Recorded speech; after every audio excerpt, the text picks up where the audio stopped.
My family seriously expects me to just forgive my brother for what he did with my fiancée in their home. They're trying to downplay the situation, saying everyone makes mistakes and family comes first. But to me, this wasn't just a mistake. It was a betrayal that destroyed my trust in my life. Forgiving him would mean betraying myself. I always believed there was no place for a real betrayal in my family. We moved to this country when I was just 7 years old. My parents clung to their small community, but I dreamed of something bigger. Now I'm 27, working, building my own life, and I was genuinely happy when I met Liana. She wasn't from our culture, but that's what made her special. Light, freedom, sincerity. We dated for 6 years before I proposed. My family welcomed her surprisingly warmly, even my mother, who usually looked at outsiders with cold suspicion. My brother was 2 years older than me. He was my hero growing up. Brave, confident, loud. He taught me not to let local kids look down on us, to always stand tall. I thought I could trust him with anything. And I did. When I first brought Liana to a family dinner, he was one of the first to laugh at her jokes and pour her a glass of wine. They quickly became friends. My sister adored her too. At that time, it felt like I had everything. The girl who changed my life and the family that embraced her. But it all unraveled that night. We were celebrating someone's birthday. Beer, music, laughter, more beer. I didn't even notice when exhaustion crushed me like a weight. Sometime late into the night, I just passed out on the living room floor among scattered pillows. I woke up to Liana shaking my shoulder, her face pale and trembling. "What's wrong?" I asked, but instead of answering, she gripped my hand painfully tight. We stepped outside. There, under the dim porch light, she told me everything. When most guests had left, someone suggested going up to the rooftop for fresh air and a last drink. She agreed. They climbed up as a small group, but eventually people drifted away, leaving just her and my brother. They talked casually. Weather? Plans. Then his gaze changed. Not friendly, not brotherly.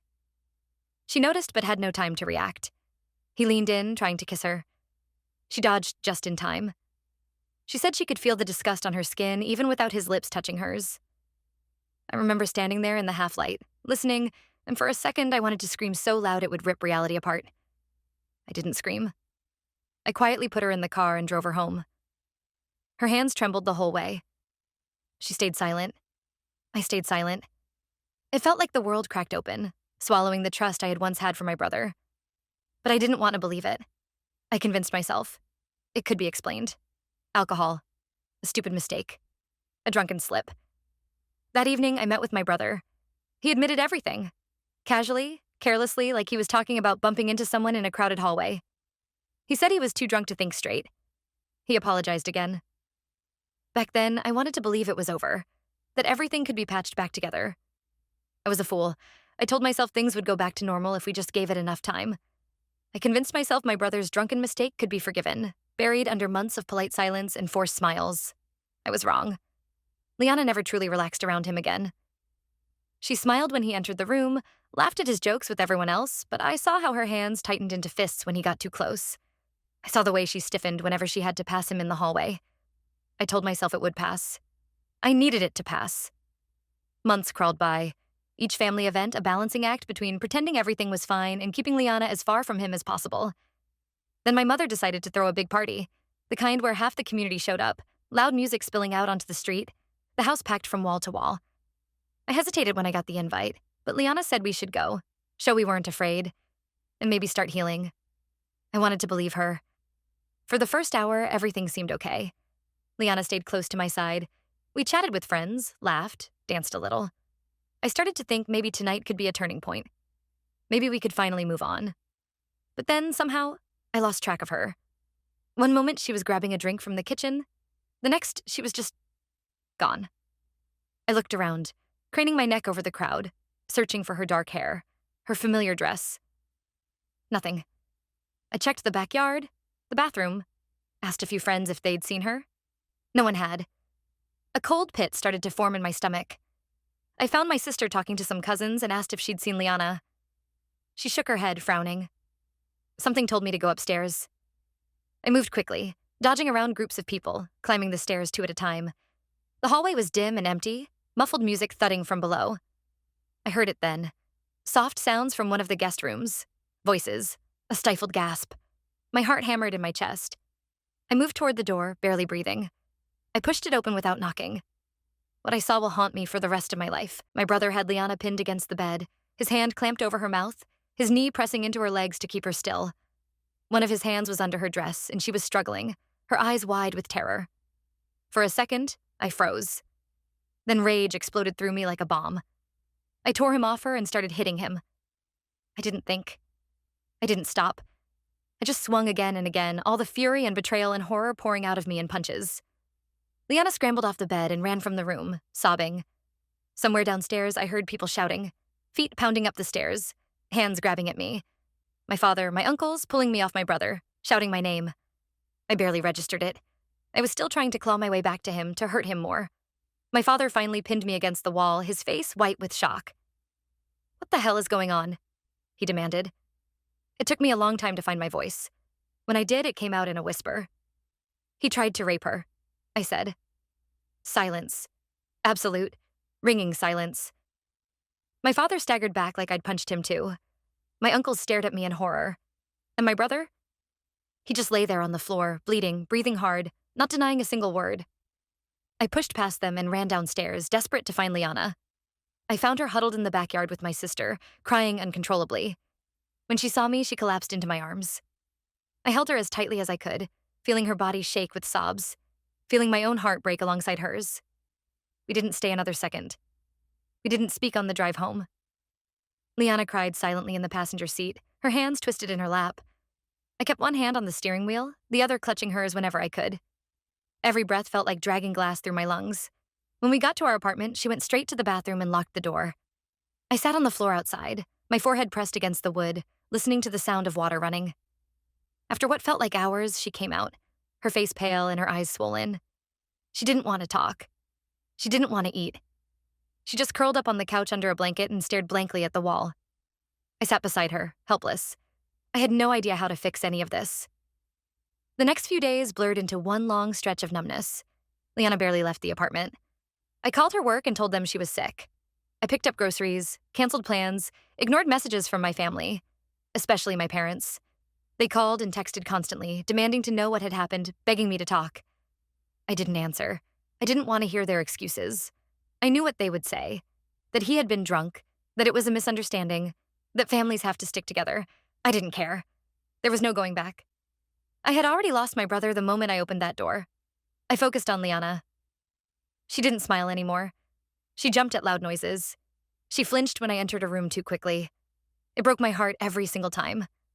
I thought about going to the police, but the fear in her eyes whenever I brought it up told me she wasn't ready. She couldn't face that yet, and I couldn't force her. My sister was the only one who knew what really happened. She came over a few times, bringing food, sitting with Liana, holding her hand when the nightmares came. I loved her for that. But the rest of the family, they didn't deserve explanations. They didn't deserve anything.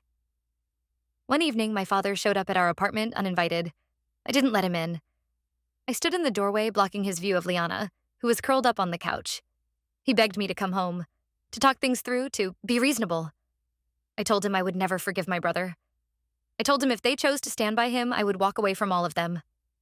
Forever. He looked so old standing there, his shoulders slumped, his eyes filled with something that almost looked like regret. But he didn't argue. He just nodded and walked away. I closed the door and locked it, leaning against it as my knees buckled. Liana came over and wrapped her arms around me from behind. I covered her hands with mine and realized, maybe for the first time, that this was my real family now. Not the people who shared my blood, but the person who stayed by my side when everything else crumbled. We didn't need them. We had each other. That night, I promised myself I would never let her face this alone, no matter what it cost. Healing wasn't a straight line. Some mornings, Liana managed a small smile, made coffee, even joked with me for a few minutes. Other days, she wouldn't leave the bedroom, too drained to face the world. I learned to be patient, to wait without pushing, to listen without fixing. Every small victory, a walk outside, a trip to the grocery store, felt like climbing a mountain. I quit pretending life would snap back to normal. It wouldn't. We were building something new, piece by broken piece. Meanwhile, my parents kept reaching out. At first, it was quiet. Texts asking if we were okay, if we needed anything. Then it turned to pleading. They wanted to talk things over as a family, to heal together. I knew what they really meant. Sweep it under the rug, pretend it never happened, salvage the image of a perfect family. I ignored every message. Every voicemail. Every apology that wasn't really an apology. I was done being their peacekeeper. Then one day, my sister showed up at our door looking furious. She slammed a bunch of papers on our kitchen table. I picked them up and stared. Texts, emails, screenshots, conversations between our parents and my brother. Proof that even after what he had done, they were still supporting him behind our backs. They were helping him find a new job in another city, helping him start over, erase everything. Betrayal doesn't even begin to describe what I felt. I sank into a chair, head in my hands, the room spinning around me. Liana sat across from me, silent but steady, her presence the only thing keeping me from falling apart. My sister said she hadn't known either. She'd found out accidentally, overhearing a conversation between our mother and an aunt. She apologized over and over, but I shook my head. None of this was her fault. She was the only family I had left. That night, Liana and I sat together on the couch, the papers spread out around us like the ashes of something long dead. We didn't speak for a long time. Finally, she whispered, "We have to protect ourselves. We have to cut them off." I nodded. It hurt more than I expected. Even after everything, some stupid part of me had clung to hope that my parents would choose me. Choose us. But they hadn't. They chose him. Again. I realized then that blood doesn't mean loyalty. Blood doesn't mean love. Family isn't who you're born to. It's who fights for you when the world falls apart. And my parents had already made their choice. Now it was time for me to make mine. We made the decision together. No more contact. No more second chances. We blocked my parents' numbers, removed them from social media, and told my sister to pass along one final message. If they chose him, they lost us. It hurt more than anything I'd experienced before, more than leaving my childhood home, more than any fight I'd ever had. But it was the right thing to do. Liana needed to feel safe. I needed to protect the life we were building. For a while, things got quieter. Liana found a new therapist. I threw myself into work. We started dreaming again. Small dreams at first, like traveling somewhere far away where no one knew our story. But healing doesn't erase the past. One evening, out of nowhere, my sister texted me, "You need to know something." My stomach twisted into knots as I called her. She hesitated, then told me she had heard rumors from old friends back home. Whispers about my brother, about other women, about behavior that had been brushed off for years. Nothing had ever been reported officially, but the pattern was there if you looked closely enough. Girls feeling uncomfortable around him. Stories about how he got too handsy at parties, about how he made certain girls avoid family gatherings. I sat there, gripping the phone so tightly my knuckles turned white. How had I missed it? How had we all missed it? Or maybe we hadn't. Maybe we had just chosen not to see it. My sister's voice trembled as she said she was sorry for not realizing sooner. But it wasn't her fault. It wasn't Liana's. The blame rested squarely on him, and on anyone who had protected him, including my parents. That night, I couldn't sleep. I kept thinking about all the times I had defended him, admired him, trusted him. I thought about the women who might have suffered in silence because none of us looked closely enough. The guilt was suffocating. Liana sat beside me, holding my hand, and for the first time, I cried in front of her. Not out of weakness, but out of grief for the brother I thought I had, for the family I had lost, for the blind loyalty that had hurt so many. We decided then that silence was no longer an option. If we had a chance to stop him, we had a responsibility to take it. Even if it meant tearing open old wounds. Even if it meant facing backlash from people who still wanted to pretend everything was fine. We reached out to the few women who might have stories to share. Some responded, some didn't. Some were scared, some were angry. But slowly, painfully, a picture began to form. A picture of someone who had been hurting people for years, hiding behind charm and family connections. It wasn't just about us anymore. It never had been. The more we dug, the worse it got. 8 women came forward with stories, each one more gut-wrenching than the last. Former girlfriends, co-workers, friends of friends, each carrying the same haunted look when they spoke. Each story different, but the pattern always the same. Manipulation, pressure, unwanted touches, gaslighting. A few had tried to speak up back then, but no one had listened. Some had been too afraid to even try. Now, finally, they were ready to be heard. Liana and I compiled everything. Testimonies, text messages, old photos, anything we could find. We worked with a lawyer, someone trusted, someone who understood how messy family cases could get. We decided not to go public yet. That would only give him a chance to hide, to spin his own version of the story. Instead, we focused on building a legal case, solid and airtight. Meanwhile, my parents remained in the dark. They still thought they could sweep it under the rug, still believed their son just needed time to fix himself. If they knew what was coming, they gave no sign. I didn't feel guilty anymore. Whatever pain this would cause them was pain they had chosen by standing on the wrong side. My sister helped from the shadows, pretending to stay neutral while feeding us information. She discovered that my brother had recently bragged to a mutual acquaintance about a new relationship, about how easy it was to get what he wanted if you just knew how to handle women. Hearing that made me sick to my stomach. He hadn't changed. He never would. There was no remorse, no accountability, only a growing list of people he had hurt. I realized then that confronting my parents would accomplish nothing. They were too deep in denial, too desperate to believe in a version of him that didn't exist. So we stopped waiting for their approval. We focused on protecting the women who had trusted us with their stories, on making sure he couldn't hurt anyone else. Filing the paperwork was surreal.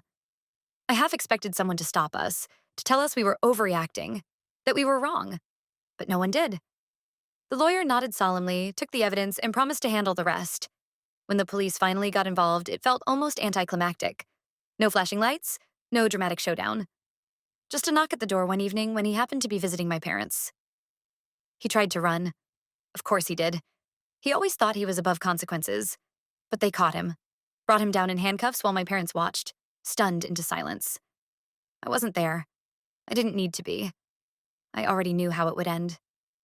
The trial was brutal. Watching Liana walk into that courtroom, head held high but hands trembling slightly, nearly broke me. She wasn't the only one there. Several other women came forward to testify, their courage filling the room with a heavy, painful gravity. My brother sat there, stone-faced, flanked by lawyers who tried to paint him as the real victim. Drunken mistakes, misunderstandings, boys being boys. Every word made my blood boil. But I stayed silent, clutching Liana's hand under the table, anchoring both of us through the storm. My parents showed up, of course. They sat on his side of the aisle, their faces pinched and gray, refusing to meet my eyes. At one point, during a break, my mother approached me in the hallway. Her voice cracked when she said, "You're tearing this family apart." I didn't answer. I didn't owe her anything. The evidence was overwhelming. Messages, eyewitness accounts, a pattern so obvious even his best attempts at denial crumbled under it. Every time a new witness spoke, I saw another chip fall from the perfect image my parents had clung to for so long. Liana was incredible. Calm, clear, honest. She refused to let him steal her voice the way he had tried to steal everything else.